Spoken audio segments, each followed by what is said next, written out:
This is Pastor Ricky Hart of Vision Church, and this is today's vision word for you. And it comes out of Hosea chapter 12 and verse 6. And it says, "But you must return to your God, maintain love and justice, and wait for your God always." Now, Hosea is an Old Testament prophet. He's prophesying to God's people, the Israelites. And in this verse by itself, if we just take it alone, we may have some hard time understanding exactly what's being spoken of here. And so I want to back up all the way to verse 1 and bring us up to verse 6 to give us some context. He starts off in verse 1. It says, "Ephraim feeds on the wind. He pursues the east wind all day and multiplies lies and violence. He makes a treaty with Assyria and sends olive oil to Egypt." Now, what God is saying here, and he's speaking about their sins, about the things that they had done wrong. And he's telling them that, they had, instead of relying upon God, they had put their trust on these outside governments and these superpowers, if you will, in their day. They had made a treaty with the Assyrians, and then they had tried to go and maybe bolster that up by sending down extra money, speaking about the olive oil, down to Egypt. And so they're trying to, if it was buy protection or sign treaties and agreements in order to get protection, but they're not doing it the way God had intended. Israel was supposed to be attended to by God, defended by God, taken care of by God. And at this point in Israel's history, they had gotten far away from that. And they had abandoned their trust in God, as it were, and were putting it into man's hands, specifically the Assyrians to the north and Egypt to the south. And in verse 2 it says, "The Lord has a charge to bring against Judah.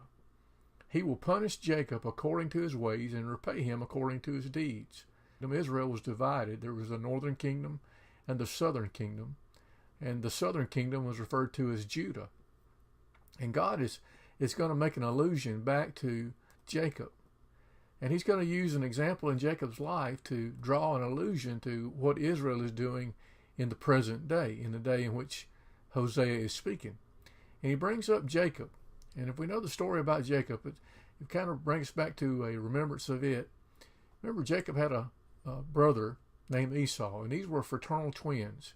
And these guys, they fought from the time that they were in the womb. At the very time in which Rebekah was pregnant with them, she was having a hard pregnancy, and the Lord had told her, "There's two nations warring together in your womb." And it was causing her pregnancy to be very difficult. And whenever they were born, Esau was the firstborn. He come out, and he had a lot of hair all over him, and that's what they named him, Esau. Esau means hairy. But right as soon as Esau was coming out, Jacob grabs the heel of Esau. And that's where he got his name, heel catcher. That's what Jacob really means. And a heel catcher is a name that means a supplanter, or it means a double crosser or a double dealer, one that makes deals, behind backs, double crosser. That's what Jacob's name means. And Jacob really lived up to that. If you follow the story of Jacob and Esau, you know that Esau, being the firstborn, was entitled to the birthright and the blessing of his father.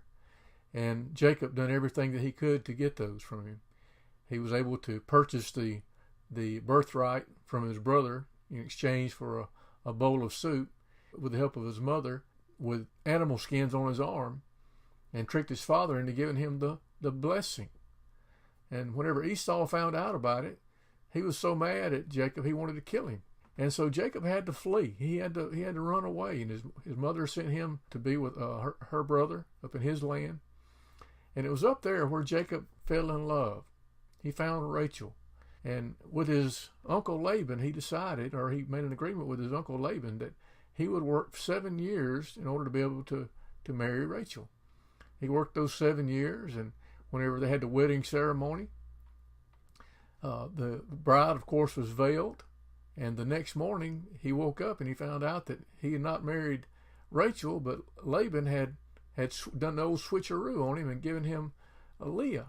And he went to Laban and said, "What's this you done?" He said, "Well, it's not our custom to give away the firstborn, the second before the firstborn. So, you got to work another 7 years to get her." So he did.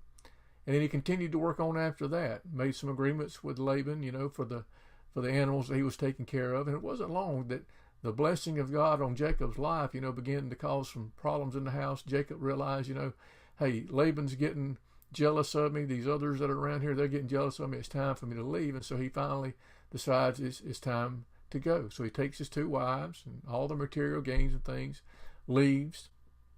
Laban finds out that the household gods are missing. Rachel had taken them. And Laban runs him down, finds him, and God had spoken to Laban and said, again paraphrasing, better not lay a hand on him. Don't you touch Jacob. And Laban told him, basically, if it wasn't for God, you'd be in serious trouble right now. And so they had this kind of a disagreement here, Laban being angry and Jacob not understanding why, he's being sought after because he'd worked for what he'd got. And so they drew a line, if you would. And it said, hey, you don't cross this line, you don't come after me, and I won't go back after that line. That line was called mitzvah, and it was kind of a way of departing, but it was kind of a bittersweet way. And so as they're departing, Jacob realizes that he's going to be meeting his brother Esau. Word comes to him that Esau's coming for him from the south. So he's leaving the north. He can't go back, can't cross that line because Laban, is angry at him. And his brother Esau, which had promised to kill him before, he's coming toward him with a lot of people. And he thinks, that his brother is going to, take his life too. So, Jacob's in a really hard spot. And it's at this point where he encounters the angel of the Lord. He encounters an Old Testament appearance of Jesus Christ, what we call a theophany or a Christophany.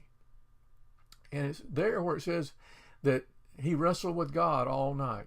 And the biblical account in Genesis tells us that when the day was about to break, that God told him, the angel told him to let me go because it's about morning. And he said, I won't let you go unless you bless me.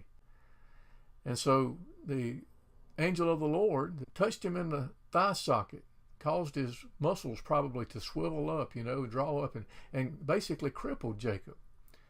And there Jacob is, and the Bible says that he prevailed with God, and he got the blessing from the Lord.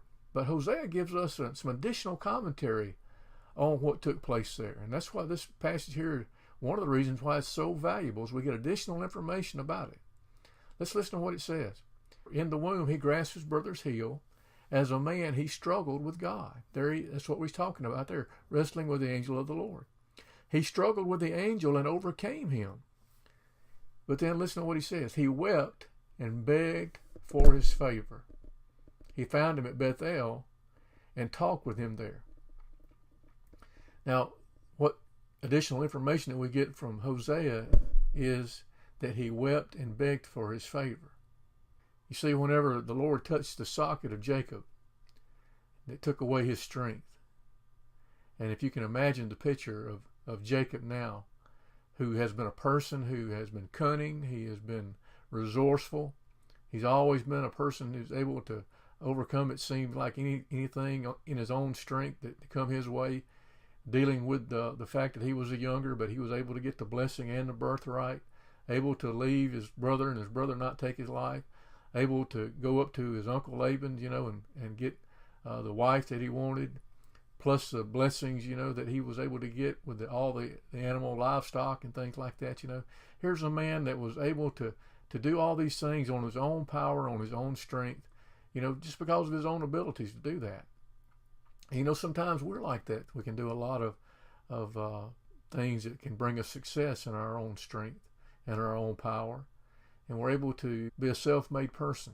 Well, that was the way Jacob was. But you see, God was trying to get Jacob to a place to where he would finally surrender. And it was at this wrestling match where that took place. You see, he wrestled with him all night. But it wasn't until the Lord touched the socket of his thigh and took away that portion of his strength, basically crippled him.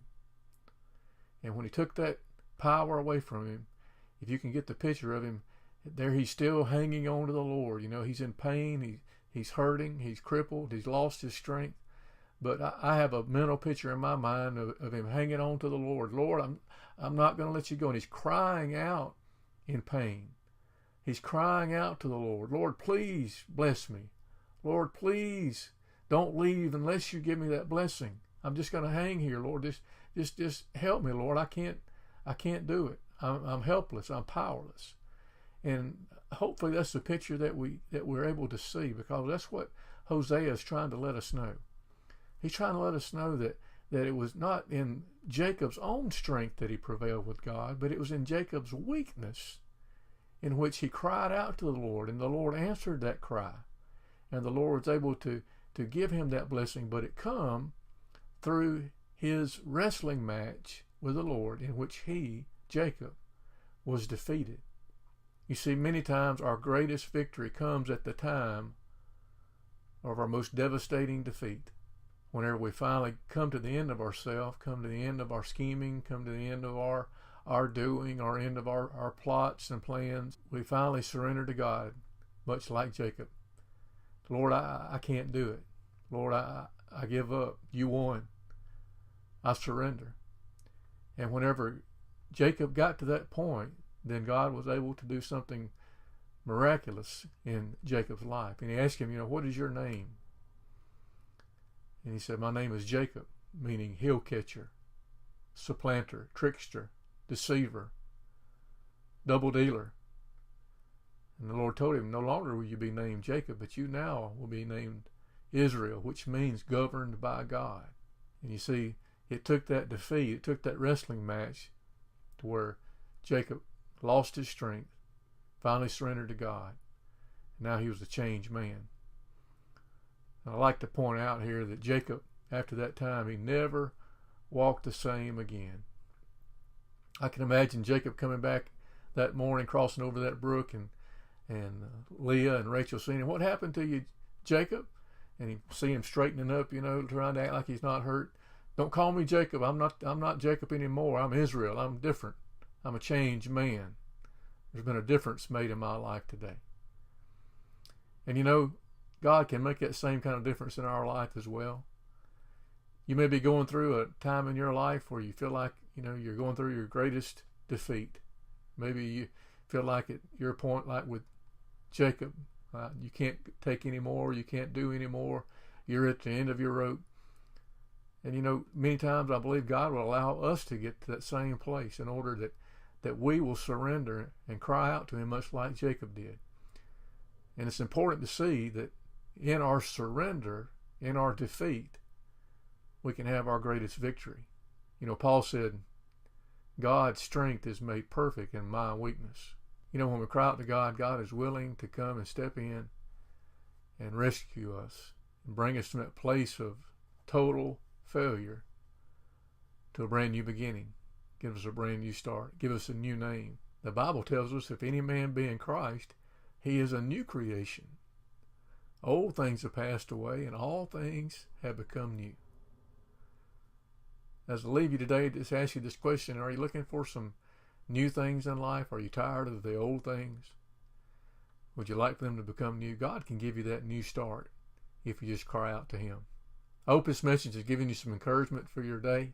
And I thank you so much for watching. Thank you so much for sharing. And may God bless you.